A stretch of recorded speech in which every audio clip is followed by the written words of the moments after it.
This podcast is sponsored by Cllr Competitions. They're one of the fastest growing competition sites in the UK. You can win cash, trips away, watches, cars, much more. And ticket entries are as low as 5p an entry. And they also have some fantastic, funny videos on their Instagram page at Cllr Competitions 1. Go check them out, cllrcompetitions.co.uk. You can see the logo there in the screen.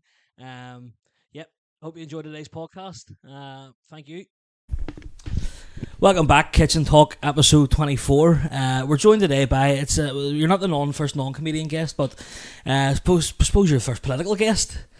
It's Mr. Brian Smyth from the Green Party, councillor for Liston-Shara, is that right? Correct, yeah, Liston-Shara, been a councillor for this South East Belfast, Liston-Shara, since 2019. Very good. But my dad was saying to me yesterday, I was telling him you were coming on, were you the first Green Party councillor to get elected into the council, is that right? No, Georgina Milne was back in, Ross Brown was back in 2015 in East Belfast. So right. I know some people maybe think this vision of East Belfast as being quite loyalist or very alliance, but the first Green Party councillor in the city actually came in East Belfast.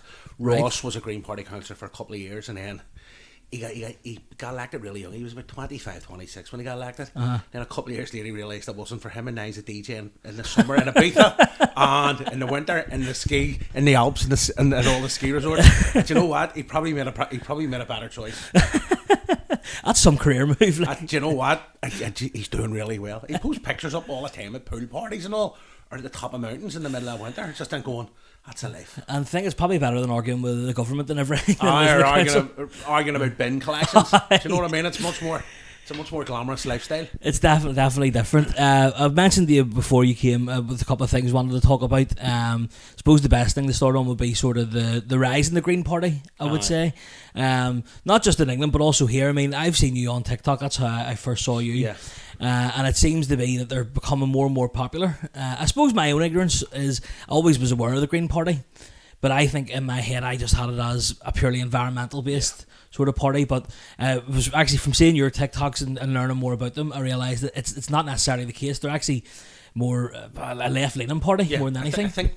I think maybe there's been a failure. There's a really good. I've seen a couple of pieces in the last week or so, and one of the Green Party deputy leaders in England, Rachel Millward, fantastic, really articulate woman, spoke about how the Green Party, and I would say this is collectively right across the board in these two islands, have failed to communicate effectively who they are. I think a lot of people look at the Greens and think they're academic and they're very middle class, which part of them are, and I wouldn't knock that. But to me, the Green Party is not just about the environment, it's about workers' rights, it's about social housing, proper housing, opportunities for young people, a new green economy, unionised jobs. Do you know, these are the sort of things that I think that maybe the likes of Labour have lost, and you have no other sort of, as other parties have maybe moved into the centre. And yep, there's been a massive raise with the Greens, particularly in the last number of months with Zach Polanski, and I think he's been transformative just in terms of how he's communicating a message. You have a fella that's talking language that people understand, particularly at a time when there's a lot going on. You're seeing the rise of reform in terms of the right, in terms of that more sort of extreme to the right, and they want to blame immigrants. They want to blame, and they're saying it's the political elites. I would argue that reform are part of the political elites. Do you know? I think that a lot of politics has moved to the centre or moved across to the right, centre right, and that's where a lot of the mainstream politics, where Labour and the Tories are. But I think there's always been a yearning for people in terms of just, you know what? Maybe they don't see themselves as socialists, but I think that they want opportunities for their kids. They want jobs. They want their kids to get access to housing, but they're not living in with their parents until they're well in their 30s. You know, that sort of stuff. Yeah, and it's the thing with, if you look at, polar opposites of like the Green Party and Reform, the issues that they're talking about are the same thing. It's the causes of the issues that they disagree on. Well, Reform want to blame immigrants. Yeah. The Greens are going, hold on a minute. There is a billionaire elite. Corporations not within Western democracies. You have a small group of incredibly rich people who are undermining democracies right across the Western Hemisphere, I would argue, for their own benefit. You've seen the likes of the rise of Musk. I would argue as well. There's a name that's not often mentioned, is Peter Thiel. Peter Thiel's one of the most dangerous men on the planet. Is that your man from Palantir? Yeah, Palantir played PayPal. This is a guy I talked about. He's not particularly fussed if democracy went by the wayside. Aye. Do you know? And I'm just like, hold on a minute. These guys are more in terms of they're more sort of, it's autocrats. Do you know, that sort of mini dictators? And I think Yeah. that there's been a failure there. And to me, as a Green, the issue isn't with immigrants. It's the way that power and wealth, and particularly wealth, because there's a massive wealth inequality within the United Kingdom and within Western democracies, that people are being left behind, and you have a few people who are hoovering up all the assets, everything that we own. And you think, why is it that it's hard to get the point across, do you think, to working class people? Why is it easier for them, for parties like Reform to come out and say, well, it's actually the immigrants' fault, and they'll eat that, they'll lap that up? Why is it easier for them to believe that it's the immigrants' fault and rather not the billionaires? I think, and this isn't to knock people, I think that there's a lot of things going on here in terms of these issues are massively complicated. Mm-hmm. They go right to the heart of the capitalist system. They go right to the heart of the fundamentals of our economy. But people sometimes are just looking 30-second sound bites, and that's not to knock them. And I also think that social media has played a massive part here in the last number of years. I said a number of weeks ago, our mas and dads are being radicalised by Facebook. Yeah. So, you know, I put that up on Twitter a few weeks ago, and a guy got back to me going, he has to go and get his 83-year-old father's iPod every 2 weeks and just kind of detox it and wipe it out, because he's saying, my dad's believing all this. Aye. My dad's believing this stuff that's on. And I do think that there's almost, people are looking for simple solutions, and it's simple to say, you know what, blame migrants, blame people coming over in the boats. And by the way, people coming over the boats are only 5% of the people coming to the UK. Mm-hmm. The problems are much more endemic. They go into the heart of this system, and they go to how our wealth and our democracies are now being controlled by a few people. Mm-hmm.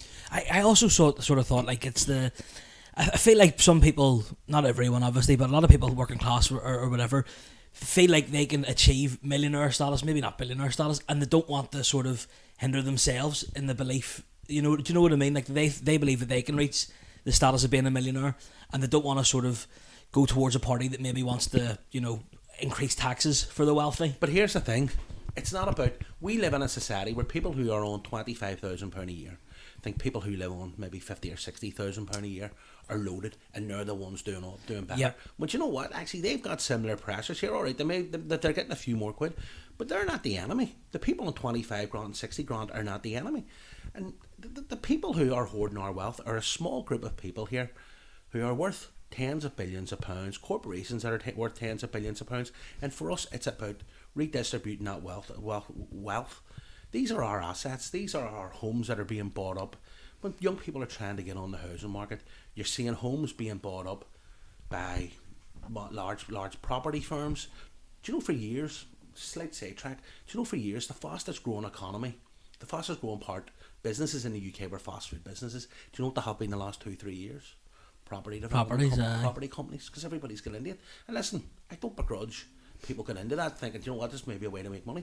But you've huge firms in the United States like BlackRock who are now just buying up swathes of housing right across the Western Hemisphere. And they want everybody to be able to basically just rent a house. And it's like, well, where's the aspiration to buy? That whole thing about that our parents had. Like, I'm 50, but I know that my parents had an aspiration to buy a house. And they bought it. They're up in Glengormley now. Mm-hmm. They've lived the dream. But I think that's being pulled away from anybody under 40.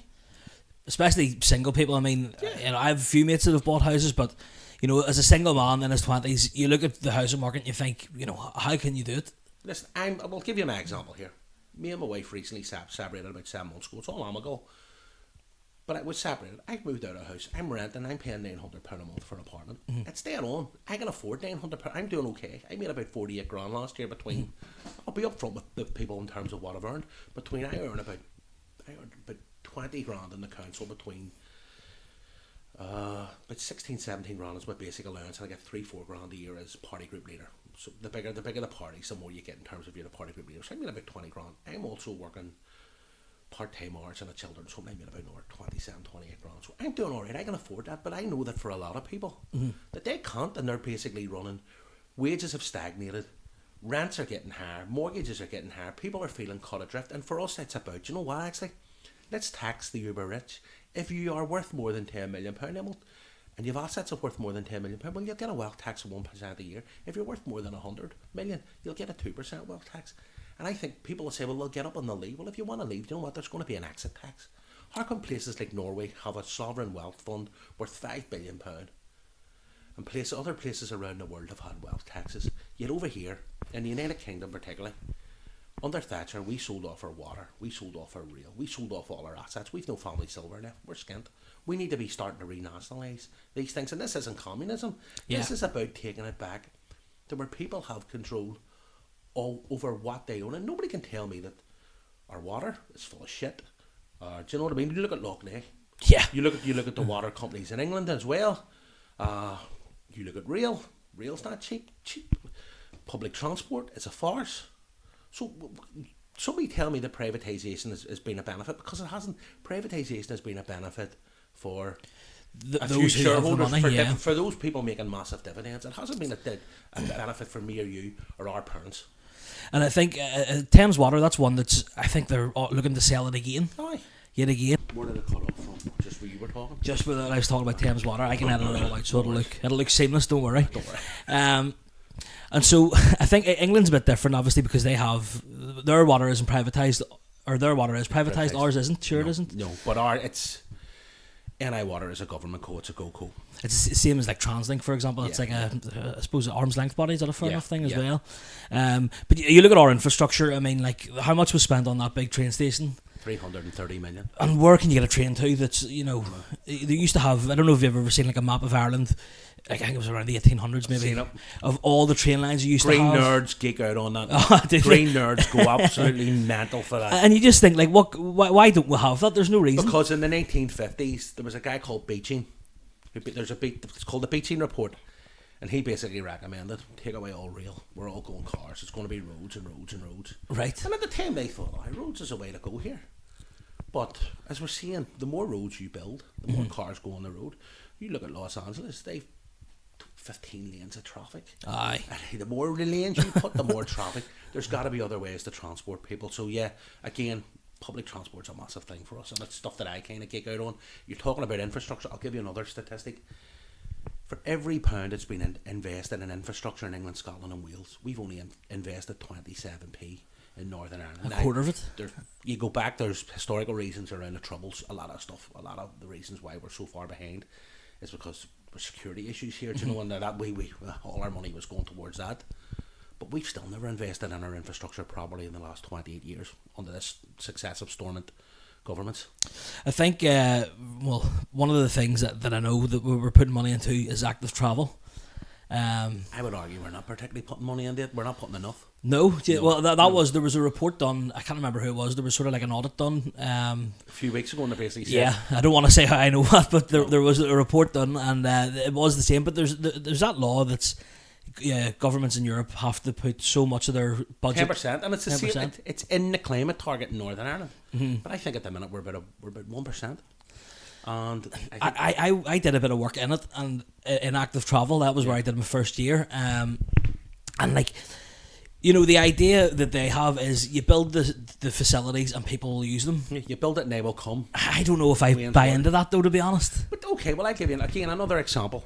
Amsterdam and Copenhagen 40 years ago were gridlocked, heavily polluted cities, and they took the vision to go, do you know what, we're going to do things a bit differently here, and we're going to redesign our cities in certain ways. 40% of journeys in Copenhagen into the city centre are by cycle. And people go to me, well, it's no good here. The weather's crap. And the weather is crap. The weather's crapper in Denmark. Do you know what I mean? Yeah. It's a Scandinavian blizzard, but they still do that. Yeah. I studied many years ago, done a 6-month placement in Maastricht, and 25 years ago their cycle lanes were far better than what we have now. So listen, I know people think the Greens only obsessed with cycle lanes. We are a bit, but it's about how do you move people in how, because you go in that city centre, there's 30,000 cars trying to get through that city centre at any one time, particularly in the morning, and it's not to get in the city centre. The city centre's a through route to other parts of the town. Yeah. So road nerds know this. Mm-hmm. You know, I was on Nolan a couple of weeks ago, and Wesley Johnson, who is a roads planner, roads geek, brilliant guy, very knowledgeable, was saying that it's just not about the city centre. So we've built we've built our infrastructure where it's now just clogging up. And another statistic, I love all these statistics, like, just in terms of Belfast City Airport. So 98.5% of people are dropped off, or over 90% of people are dropped off by car at the airport. Right now, Greens will be massively in favour of our expansion, but that road is insane. Do you know, just that road is insane. That road. Why did nobody ever think years ago, actually, we're going to build rail from the city centre up to the international airport? Yeah, and it's the sort of thing as well. When people must come here and they think Belfast International, it's half an hour outside of the town, do you know? There's a lot of airports that are outside towns, but that is literally at the top of a windswept hill, and it's in the middle of Antrim, at the edge of Temple. The bus is every, half an hour or something, you know what I mean? Taxis are, if you're a taxi driver up there, happy days. Easily. 50 quid, no sweat. 100%. Maybe more, to be honest. And so would that be the thing that the Greens are sort of going for the most, is the better infrastructure? I think it's a bit of everything. I think it's wealth redistribution. Theresa May said, remember during COVID, Theresa May said there was no magic money trees. I would argue there's a forest of them, but they're being hid from the working and middle classes. Yeah, they're being hidden away for a few people. Actually, wealth redistribution, rebuild our shattered public services, our NHS, our education system, our social services. I work part-time in a children's home. Social services is on its knees as well. You know, the health service is on its knees. Waiting lists, one in five people, I think 400,000 people in Northern Ireland are on waiting lists in Northern Ireland, which is obscene. How do we have to pay for this? But there are instead of just taxing the working and middle classes, you're dealing with the highest bit of the tax burden at the minute. Like I got told last year my tax has gone up by £1,000. I don't mind that. I don't mind paying a bit more tax. They told people, actually, we're going to tax the uber wealthy. We'll tax you a little bit more as well. I think most people would get that, but I think the tax burden should mainly be on the uber wealthy. Yeah, and if you have a better quality of life, you know, you probably don't mind paying for it a bit. How much money do you need? Exactly. It goes down. That's what sort of comes back to what I was saying, of people think that they can be millionaires, you know, they can make it to the very top, and they don't want to sort of hinder themselves by saying, you know, well, we should tax the uber wealthy, but then what happens if I end up like that? You know, there's that belief. But the chance is most of us aren't going to end up like that. Exactly. There needs to be an element of realism. Most of us are plodding along, doing our best, working really hard, providing for our families. But I think that we should have the same opportunities. Do you know that sort of, actually, the opportunities that are being denied. You know, so again, wealth redistribution, decent housing. For me, it's key. Young people have been cut off, been completely, their legs cut off from getting on the housing ladder. It's people who are over 40s. Again, I'm firing all these statistics because I'm a geek. The average age for a new car buyer in the United Kingdom is 55. For a new car? New car owner, 55. If I was a car company, I'd be terrified at that statistic. Yeah. Do you know, going, well, I want more buses to get people around. But that is, to me, that's highlighting the inequality. And I keep going back. There is a massive wealth inequality within the UK, but also particularly in Northern Ireland. Northern Ireland's been forgotten about and left behind. And I think that in terms of Stormont, I think there's a lot of good people up there. But I also think there's individual fear. And a lot of not good people up there as well, to be fair. No, I agree with you. There's some malevolent forces, but I also think that there's a lack of ambition and bravery at Stormont in terms of how do we deal with them at the huge structural issues. Well, I agree with that. The way that there's a lack of ambition, I think there's also a fear to sort of be different. I mean, you look at the two big parties, Sinn Féin and the DUP, even as well, if you want to go to SDLP, UUP and Alliance. Yeah. It's what I actually realised that I like about the Green Party is they're so focused. I feel like, looking from someone who's in the politics a wee bit, they're so focused on, you know, the divide and like what we want for the union or what we want for Ireland and things, and there's no one really talking about, well, how can you make everyone else better? How can we get shit done? Yeah. How can we get the real shit done? The stuff that actually... Zach Polanski talked a few weeks ago. He says everything's shit. People feel that everything's shit. I just thought, bingo. He's brilliant. He's bang on it. He's bang. Yep. And I knocked the door in 23 during the general election. We knew it was a big fight between Gavin and Naomi, but we thought, we'll knock a few doors. I knocked the door just off the Craigie Road, and the guy came out to me. I don't like swearing too much, particularly politics. The guy came out to me and basically went, Brian, everything's fucked. And he went through and he basically said that, he basically went, education's effed, the environment's effed, educate, housing. And he went through everything and he went, what do I do? And I thought, he's right, the guys, everything's basically on its knees. And I think there's got to be a willingness to go, actually, do you know what, see over the next, if I was voted into Stormont, I'd be like, right, we're not going to deal with all the issues, But what maybe are the 2 or 3 priorities that we could hammer out in the next 5 years that could actually make a massive improvement to people's lives? For me, it would be around a green economy, jobs. And in East Belfast, we have the shipyard and we have the harbour. I have yet to see any of those 5 MLAs in East Belfast talk actively and passionately about, actually, this is what we're going to do. We're going to build, do you know what we're going to do? We're going to work with further education colleges. We're going to work with the universities. We're going to get that skills thing going. We're going to have apprenticeships. We're going to retrofit houses, make them better, make them warmer, reduce people's bills. We're going to get people subsidies in terms of buying heat pumps. Do you know, that sort of reducing our dependence on fossil fuels and dictators from around the world who are holding us the ransom. We're a small windswept island in the North Atlantic. We have the resources around us to do this, but it needs the political bravery. But in the meantime, everybody's just talking about immigrants or trans kids or the gays, and it's distraction politics. It is literally the distraction. And who was it? I can't remember who it was I saw the other day. It might have been, it was a couple of weeks ago, and I remember writing it down. It was Gordon Lyons was saying that social media is to blame for a lot of these problems that we have. But then he was the one who went on social media and said there was immigrants in the leisure centre, wasn't he? Yeah. And then it gets burnt. And I think, like, you can come out and say this and people might, agree with you or whatever, but why aren't you sort of looking at the things you're talking about? The jobs, the housing, things like that. What is it about that it seems like they're skiving work, in a sense? I think that as you say, there's some decent people in politics, and you're right, there's some not so decent. I think parties are these weird things. I think all political parties are a wee bit weird, and I include my own one in that. Some are weirder than others. It all becomes very centralised in terms of the political parties. I think people fail to see the bigger picture, and I also think in terms of Stormont, in terms of mandatory coalition, any one of the big 2 parties can veto and walk out, and the whole thing comes falling down. And we've seen that. I think Stormont's been down. The 28 years Stormont's been down, I think, or 28 years Stormont's been up and running. It's been down about 40% of the time. People have walked out. I think we have the record. Aye. Fantastic, isn't it? I think we overtook Belgium, which, by the way, is an incredibly dysfunctional place as well. 2 separate parliaments, basically the Wallon and the Flanders.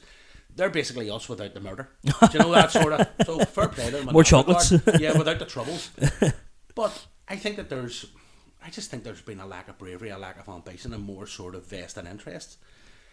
I think at what point do we actually turn around and say, here, hold on a minute, we need to do this, and everything's stuffed. And you'd think, particularly from the DUP's point of view, you need to make Northern Ireland work.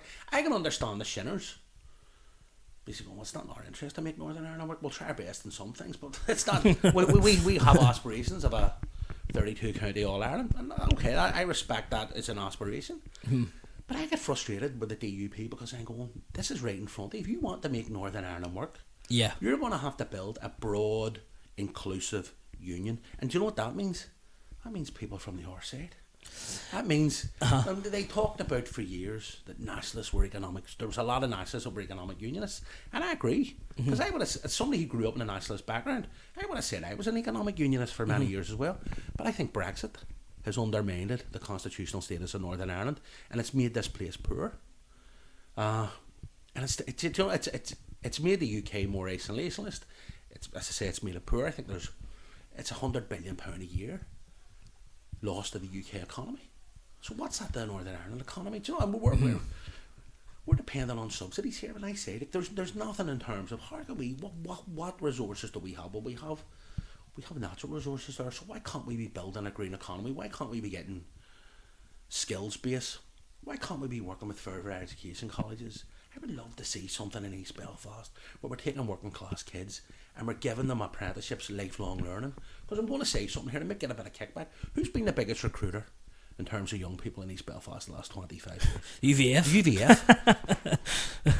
You're right. And it's utterly depressing when it should be actually. Do you know what? Actually, we're going to transform this place, and we're going to have a green skills base, and we're going to get these kids into the apprenticeships, and it's not going to happen overnight. And I think as well, it's short-term electoral cycles, so parties are going from here to the next 2 to 4 years. So think of a council election coming up, or we've a Stormont election, assembly election coming up, and we've got to operate, and we've got to survive within the next 4 years. And I think that part of the whole thing about green parties across Europe is they're a bit kamikaze because they're like, oh, we're getting in. Yeah. And we're going to do this now. But it may not actually be popular now. The benefits may be in 7, 10, 15 years. Yeah. We're getting voted out in 5 years' time because people think we're three-hugged lunatics. But I think there's something decent about that, because what I would say to people, anybody watching this, our problems are not going to be solved overnight. These problems have taken decades to fester and to grow. They're going to take decades for us to get our shit together and get out of it. Mm-hmm. And you think... I mean, what realistically do you think there is I find it hard to gauge how popular the Greens are becoming, because it's obviously the algorithms, when you're on social media, so it's hard to gauge. Am I just saying it because it's what I'm interested in, or is it because... there's polling in the Greens are now slightly above. YouGov have the Greens slightly above at 15.31% above Labour, and that's the first time ever. It's seen as well from 18 to 24-year-olds. I think this is England now. 30-40%. Aye, massively over Labour, yeah. But that's that sort of, there's an aspiration to young people going, we're being left behind, we want something. Mm-hmm. We want that. The boomer generation had cheap housing, free healthcare, cheap access to long-term jobs, stability. And they're going, well, why can't we have that? And do you know what? It's a legitimate and it's a fair question. Mm-hmm. I don't begrudge pensioners, but I do think that they've done really well. And I'm 50 years old. I'm doing all right here myself. Yeah. But I know for people further down the lane, it's getting much harder. So how do we transfer that? How do we get that down there and give that sort of aspiration and throw that ladder back out and give them that opportunity? And I'd say it keeps going back to that point. It's going to have to be through the redistribution of wealth. There is massive wealth inequality here, and particularly in Northern Ireland, because we're seeing it was 18% child poverty in East Belfast 2 years ago. I wouldn't be surprised if it's gone up. It's about 24%. It's about 23% across Northern Ireland. I think in parts of West and North and West Belfast, it's higher. And again, let's not get stuck in the DUP earlier. I'll get stuck in the Sinn Féin here now. The highest areas of poverty are in Republican North and West Belfast. Waterworks, Ward 1, 2, 3, the New Lodge, where I grew up. Mm-hmm. Sinn Féin have failed to deal with tackling poverty the same way the DUP have. So you simply can't blame the Brits on everything. Yeah. You have to. There has been a failure of government, particularly from the two main parties, but I would also argue the SDLP, the Ulster Unionists and the Alliance, they failed, particularly around stuff like Loughnane. They're all culpable in it. Yeah. And how has that happened, by the way, Loughnane? How has it got to the point where it seems like nothing's going to be done about it? It seems like they've let Loughnane essentially become the largest septic tank in Europe. Loughnane is 40% of our water in Northern Ireland. It's 54% of our water in Belfast. It's owned by some lord as well, isn't it? Well, the bed's owned. The bed. Right. The bed is owned by Lord Shaftesbury, and that goes back to something colonialism hundreds of years ago. Right. Because, I don't know, maybe his great-great-great-great-great-great-grandfather married a 12-year-old and he said, we're taking this. But it's obscene. So there should be things that are going, actually, do you know what? It doesn't belong to you, it belongs to us. We're taking it. But also, an SDLP minister in 2020 signed off on sand raising for the loch. Mm-hmm. Do you know? So we're actively wiping this thing out. This is the most. Loughnane is our most important and most important natural asset, also strategic asset. Yep. We got a large body of water that nourishes us, that looks after us, that keeps our children from going thirsty. That, as I say, provides over 50% of the water in this city alone. And yet, it's 62% of it. 62% of what's in it is due to agricultural discharge and runoff. The rest is because of sewage, and basically because we have a crumbling sewage infrastructure. So it's literally just been dumped in, and that's what's caused it. It's full of shit. Literally. Yeah. And I think it's our greatest shame. And it seems a bit of a taboo subject. I mean, it's talked about, everyone knows about it, but nobody seems to know what's going to be done about it. Well, see as a Greens, the first thing I would do, and here's maybe a concept maybe you've never, I don't know if you've heard about this, maybe some other people who watch this haven't heard about this. It's called the rights of nature. Mm-hmm. I would give Loughnane the same rights as me or you have, as the corner shop has, as big corporations have. Give Loughnane human rights. Right. So there's been basically that means, so there's an example, there was a blue water lagoon in Spain which was basically given the rights of nature, and a custodian of guardians oversee and protect it. They immediately went after 30 companies that were poisoning it, that were polluting into it. The rights of nature is an indigenous thing. It comes from Aborigines in New Zealand, Maoris in New Zealand, and also Native Americans, North America. And it's basically about, we've got to look after this. We've got to find a balance for nature. Yes, we can take some things, but we we have to repay it. Do you know, we it just can't be extract, and that's what we've done with Loughney. We've taken from it. We've never given it nothing, and now it's effectively on life support, if not dead. And I feel like there's too much science behind that extract. Like when you hear Donald Trump talking about drill baby drill, there's too much science around it to think that that's okay to do. Do you know what I mean? The planet's heating up. Northern Ireland's heating up. Yeah, I know that, and that, again, something that frustrates me is we've had our warmest summer here this year. And listen, we are not built for this. We are not a people that are built for warm weather. We're a pasty-faced mob. We are not built for this weather. But that also means we'll have the coldest winter. That's the way it works. And wetter winters as well. So you're going to see flooding. We have a crumbling wastewater infrastructure. There was really bad flooding in East Belfast around about 2012. There was flooding a couple of years ago in the likes of Temple Patrick, Portadown, Newry. Mm-hmm. This is happening. I think climate change is one of those things where it's always been. I can always, I'm 27, but I can always remember climate change being talked about. I was actually in the eco club in school, so I'm familiar with it. But there's something about, I don't understand why some people just don't believe in it. Because people think it's fun. See, being skint, yeah, that's something that we deal with here and now. Mm-hmm. So if somebody is struggling to pay the rent or struggling to pay, say you're a single mother in Ballybean or Divis and you've only got £15 to feed you and your 2 kids a week. And again, this is where I think the Greens have failed in terms of our messaging. Because you hear Greens going, buy organic, do this, do that. Hold on a minute. Who are you to tell a single mother to go and spend her 15 quid in Iceland and stock up on everything that you can get? Maybe some of that stuff isn't great, but it's going to feed our kids. Yeah. That is a here and now. I think the whole thing about climate is almost like it's an existential threat. It's somewhere down the road. Yeah. But it's coming. It's here. It's already here. But it's somebody said about it, climate disaster is almost like we watch stuff on our phones through a series of videos until it actually happens to our house. Yeah. Do you know, and that's where it is, and it's this sort of gradual creeping threat that's coming in. But there's a real disbelief as well of there's a sort of, as I've seen the word get thrown about, anti-intellectualism. And it's sort of the disbelief of things like climate change. People don't trust, for some reason, scientists who have studied this for years. And it was the same with, it was more prevalent, I think, with the COVID vaccine, but I think it probably goes back further than that. But you're getting a real rise of it now. Massively blew it up. Yeah. And do you think it's because of just people were in the houses for that amount of time and they had nothing better to do, and that sort of seeped into it? Or again, people want answers and comfort. Mm-hmm. And COVID was a complete mess. I took the vaccine. I think I got 3 vaccines. I haven't had any in a few years now. But we had to do what we got to do. Did governments make mistakes? Yes. Do I believe it was some sort of grand conspiracy? I don't know about that. Mm-hmm. I think governments are largely incompetent. Yeah. Do you know? I don't think it was some sort of. I don't think it was some sort of.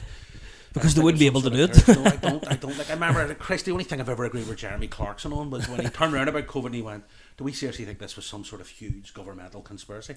Our governments can't even fill in potholes. And I went, well, sometimes the worst person you know makes a really good point.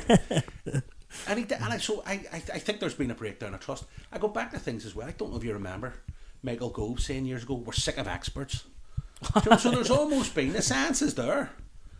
But and I think the first ever, I'm old enough to remember, the first ever internet conspiracy was the whole Andrew Wakefield thing, when he basically said the MMR job caused autism. Do you know what I think? A lot of that came from that. We have this wealth of information on our hands, and I think some people have gone down rabbit holes. And it's a bit of an echo chamber, say even like the moon not being real conspiracy. You can go on and there'll be people who give you information that you take as evidence, and they'll all regurgitate it, and you'll think, well, actually, and there are a lot of people here that are chronically online, and I think part of that's also to do with loneliness.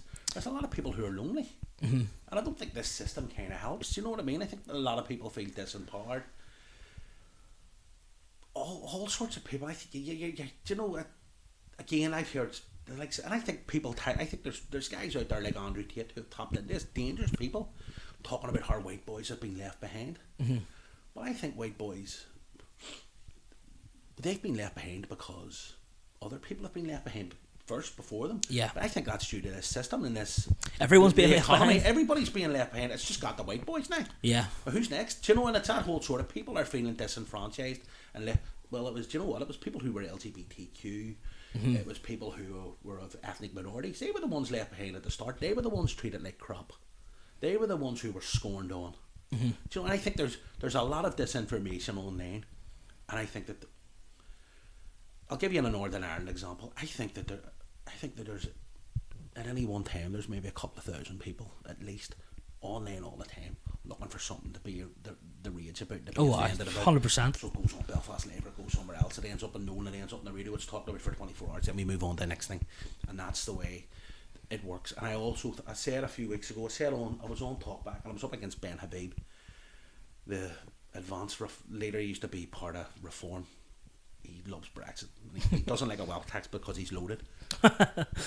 But we just talked about how, oh Christ, I've just lost my train of thought there. Oh God, I lost my train of thought. But it's terms of people being left behind. But like those far right rallies, I think people are being radicalised who maybe aren't racist. People are seeing stuff all the time and think, well, this is the easy answer. And we're seeing it in East Belfast in terms of the whole stuff around vigilantes. I think that people are looking easy answers, but the answers aren't easy. It's not about the immigrant family who are living down the street. Yep. It's about the structural inequality that it's not the immigrant family that have closed your GP surgery or the primary school. It's 15-20 years of Tory and now Labour austerity, underfunding, destroying our services. It's not somebody, but it's easy to blame somebody because they're either brown skinned or they're gay, or we're blaming drag queens now as well. Do you know what I mean? It's just it's the whole gauntlet. If anybody that's different, we'll blame them. But that suits the people who are in power and in control. I think though, I agree with that to an extent, but when you see the videos of the vigilantes, it's disgusting. It's hard to look at it as anything other than complete racism. I say it. I got up at that point and I says they're nothing more than racist scumbags. Yeah. And I've taken a bit of stick online from some people. I don't care. Because you know what? See if you're stopping people in the street who are brown and you're demanding to see identification. I'm sorry, but you look like a racist. Yeah. I meant to say, I was a friend of a friend. He delivers for Amazon, and he was delivering to some fella the other day, and there was a Deliveroo driver was delivering to the exact same house at the same time. Just so happened they were there at the exact same time. And whenever the Amazon guy rocked up, your man who was getting the delivery was asking the delivery driver for his ID, his national insurance number and all this. And the guy didn't speak English, to be fair, so he didn't really understand what was going on. But the guy, the Amazon driver, he ended up he took a video of it, I'll show you it. And he sort of says, what do you think you're doing here? Like, what gives you the right to who gives you the right? Exactly. Who gives you the right to question people in the street? Yeah, and you're not judge, jury and executioner. Yeah. And we've seen that there then. It culminated with that whole farce and that whole friggin' what went on outside Conswater, outside the McDonald's, where basically it was an attempt at a racial lynching. They were trying to get them guys out of the car. If they'd have got them guys out of the car, they genuinely feared. Yeah. So this stuff's been allowed to build, and it goes back to the race rats in Northern Ireland last year, particularly around Ballymena. A lot of that stuff's been allowed to ferment. You have these groups online, and they're all kind of coming together. But what I would ask is, who's the people behind these groups? Yeah. Because I actually think some people, as I say, there's some people who are extremely racist. There's a couple of well-known agitators locally, and in particular in East Belfast. And I would argue that they're making money out of this because it's monetized. They're going on to YouTube, they're going on to TikTok, blah blah blah. I also heard that one of them made 26 grand last year from online activities, from being a racist gobshite. Right. So there's money in it. Do you know what? Beats a day's work. I might get a new job. Beats a day's proper work doing the old racism. But it's utterly veiled. But it shows you that. But there's young people in particular who are being whipped up in this and being caught up. And it was the same as a ratting. Any sort of ratting down through the years. It's old men stirring up the shit, and it's young people that go out and carry it out, and they're the ones left with a criminal record. And they're the ones who have to deal with the repercussions. Yeah. And as somebody who got I got done for assault when I was 17. I still have to declare that assault conviction whenever I apply for jobs because it's not spent. Now, right. I've done all right. I've got out. I had strong parents.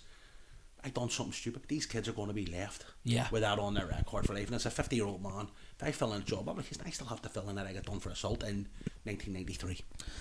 And it's one of those things where, you know, if maybe you get it when you're young and it's going against you, you know, you say you've done well, but people it won't go well for, and then it's sort of like a cycle then, isn't it? It's getting increasingly harder, particularly for working class kids who maybe have not had that proper, who maybe not in education training, and there's a lack of opportunities, there's a lack of funding. Do you know that there's schemes that were maybe previously around under New Labour 15, 20 years ago have gone, and these kids have no hope. I think as well, you mentioned like the young people going out the rat. That could be like, I think personally, young people are just bored, and they maybe will go out and rat. I had a PlayStation. I was happy enough to do that. But there's, you can not understand it, but you can see how it ends up. I've always said, see, in Northern Ireland, ratting in the summer here is like Wimbledon. It's a recreational sport. It happens primarily in the summer. Nobody goes ratting in the winter because it's a bit too cold to throw bricks. But I get it. But there's still. But we've dismantled. Any time there's like serious civil violence, civic unrest, who do we always look to? We always look to the community workers, the youth workers. But who have we decimated over the last 20 years? The community workers and the youth workers. We've decimated those. So those people, young people. Like my background, I'm youth work qualified, and I'm a proper youth and community worker. I'm not like some of these self-styled community workers. Maybe making a transition from furry faces to other things. I actually went and looked at books. But I think young people need positive, strong, inspirational role models, and that's just not people who are famous. Yeah. But I also think people within your communities, and I think that a lot of that community infrastructure has been dismantled over the last 15, 20 years. But I'm saying this as somebody from outside a Protestant Unionist loyalist background. I think there's a lack of community infrastructure within working class Unionist loyalist areas, and I think it's been a failure of unionism to skill up their communities. I know for a fact if you bring out an application form for funding and put it in parts of Republic in North and West Belfast, somebody will have that filled in and it'll be in straight away. That infrastructure sadly does not lie within Unionist loyalist East Belfast, and I think that is something that we all need to be better at collectively in terms of skilling up all our communities. But also, I'll go further than that, skilling up these new communities, newcomer communities, ethnic minority communities, LGBT communities, those people as well. There's many people being left behind and who are left in the shadows.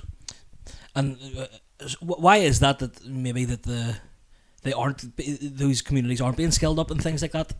Is it underfunding, or is it underfunding? But I also think I think within unionism it's been a failure of political unionism. I think there's always been like a big house unionism. Political unionism's always been very middle class, very top tier, looked down. Yet a lot of its voting base is from East Belfast, inner East. But there's also, you're seeing now the repercussions of that, because I think at the last council election only 40% of people voted in the Titanic DEA, which is inner East Belfast. So only 40%. So there's people who are just giving up on politics, which I think is concerning, and I think it's worrying, because that also undermines democracy. That we need as many people out there voting as possible. We need to give people a reason to vote, and we need to make them feel included. And do you think, thankfully we don't have a reform party here or anything? No, but I'm hearing they may be coming. Right, well, that's worrying. And how, like, sort of, you see it not just in the UK, but you see the Germany, is it AfD, the far right party?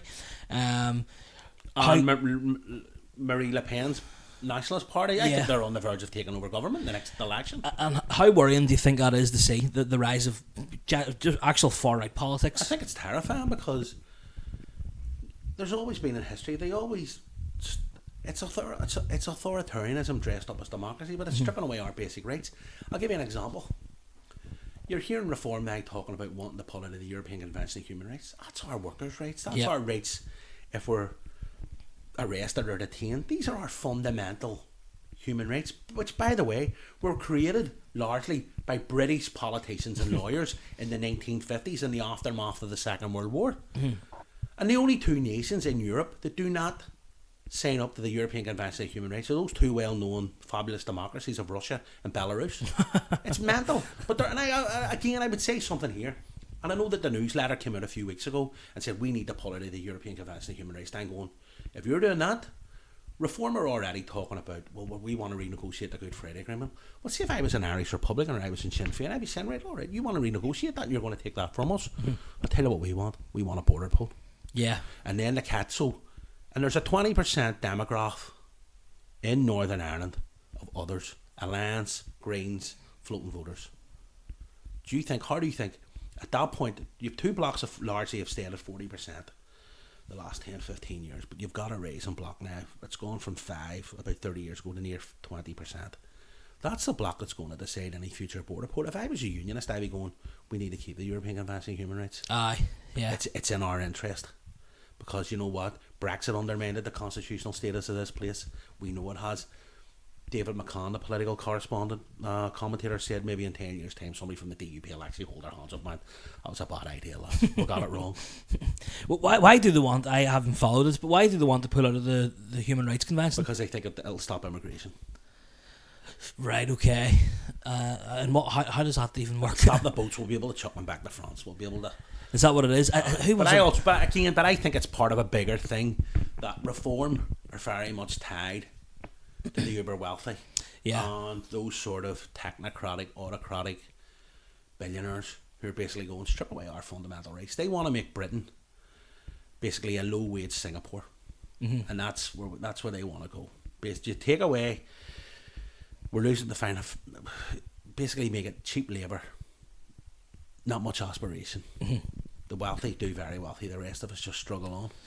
And you see them, I don't know what it is, but for a relatively small party, they're always on the news, always on BBC, on the media, and it's, why is that? You know, why are they getting so much attention? And Zach Palance, he is getting a lot of attention now, I think. Because I think Zach Palance's now communicating like them, but from a left-wing perspective. Yeah. Zach Palance's looked and went, well, tell you, I despise Nigel Farage. Yeah. By God, he's a great communicator. I do think that there's elements within the press that are just giving him a free one, and have given him a free one for years because it suits him. And there's again one of those other quotes I've heard around about. Basically, the press are basically millionaires doing the bidding of the billionaires. Yeah. And basically the rest of us are all sitting down here on 25, 50 grand a year. You know, just all kind of muddling along. So that's why. But I think Polanski talks about eco-populism. And he's talking about a message that can drive home. And I think that you're seeing that eco-populism hit home as we're talking about. That group of 18 to 24-year-olds, 30 to 40% now are voting Green. Yeah. I would also say the group that vote the least are 18 to 24-year-olds. Yeah. Please go and get out and register to vote. Go and register with the Electoral Commission. Make sure you have that right, so you don't turn around to people. You don't turn around 2 weeks before election. Go, shit, I haven't registered. I can't vote. I was going to say I'm not even in the category anymore. I'm 27 now. That's depressing. Are you registered to vote? Oh, yeah, certainly. I would say to people, do it. Yeah. Do it. And it's how connected are the Green Party? This is just for my own information. How connected are the Green Party here to the Green Party in the UK? Is it we're one party? We're sister parties. We're sister is parties. That how it works? There's green networks across Europe. There's like Young Greens, European Greens. So it's part of a broader movement. I think there's something like 90 odd green movements across the world. So we're very much tied into the Greens in the south, and the Greens in Scotland and England, Wales. And you mentioned earlier on the mandatory coalition. If the Green Party was to get into power, in an ideal world, the Green Party win the election to get into Stormont, how does that work? Does it just mandatory coalition with the second biggest party who was voted? It's basically it's called the D'Hondt system, and D'Hondt is basically, and it works at council as well. So at council level, how many councillors you get depends on how many committee positions you get, and also positions of responsibility like a chair and a deputy chair. So I think there's like 6 or 7 committees at council. So the big committees, it'll be the likes of Sinn Féin and a DUP. The Lord Mayor every 4 years, it's a Sinn Féin. The last couple of terms have been a Sinn Féin Lord Mayor year 1, DUP Mayor year 2, Alliance year 3, Sinn Féin year 4. So that's the way, and it's similar to that system, the D'Hondt system is similar up at Stormont. So it's the more seats you have, the more ministerial positions you have. So I think the DUP and Sinn Féin have 3 each. I think Alliance have 2. Also unions have 1. I think maybe Sinn Féin might have 4. But it depends on how many votes you get. Right. Okay. And I suppose we are running a wee bit close to time, but the other thing I wanted to talk to you about was the night buses. Obviously, seeing that's gone through, and I've seen you were on Instagram. You're a bit raging about the Alliance, and with Sinn Féin as well. We're taking credit for it as well. Credit when their ministers up at Stormont were trying to take credit. Yes. Whilst it's their job to fund public transport. They came to Belfast City Council looking 93.5 grand, 15% of it. And the council were like, yep, brilliant. But this has largely been driven by Belfast City Council. Yeah. Belfast City Council has been the one sitting up for years in this going, particularly the likes of ourselves, the Greens, and to be fair, Alliance as well, SDLP, those parties going, we need this. Mm-hmm. I think it's a good first step. It makes us look like a normal city. Yeah. You know, our nighttime economy just isn't about everybody getting out for a swallow. It's about those workers who need to get home. Because Yeah. I'm hearing stories about young women having to walk from the city centre to either Inner East or Beachmount or Ballysillan, and it's terrifying. Do you know what I mean? And I think it's that. It's also there's care workers, there's NHS workers, there's people who do night shifts, and again when it comes to jobs in the city centre, it's primarily around hospitality and retail.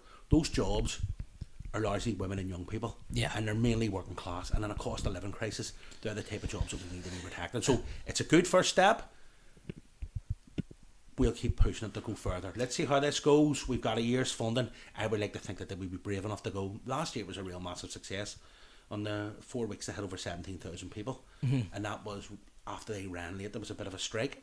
So I do think that this is going to tie in. It's going to get people moving in the city centre. Belfast city centre is one of the safest cities in Europe, but there's a perception that it's not safe, and a lot that's around the drug issues. And we again, the dereliction parts of the city centre, it's not welcome, and it gets dark at night.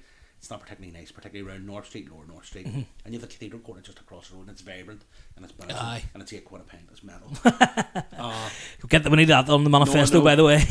Cheap pints, but again, so there's stuff around that, and as Greens, we would be saying we need to deal with the dereliction. We need to get the empty sites dealt with, and again, we're pushing Castlebrook. They're coming back with a new plan application. The first thing I want to do is tell the party group leaders in Belfast City Council will be meeting Castlebrook in the next few weeks.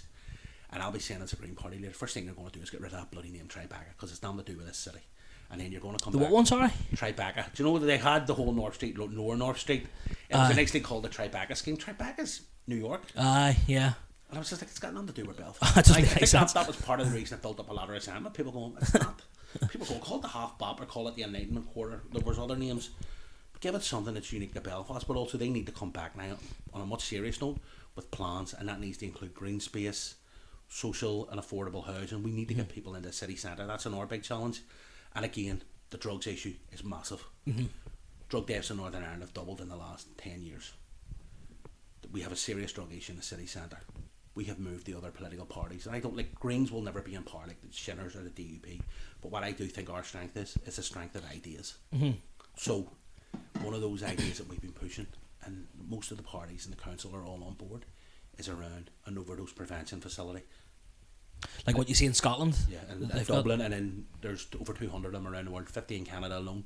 And it's about letting people, the vulnerable people, the desperate people, go in, inject their drugs under medical supervision. Yeah. Like some people, that may provoke a deep-seated emotional response from people going, what the hell?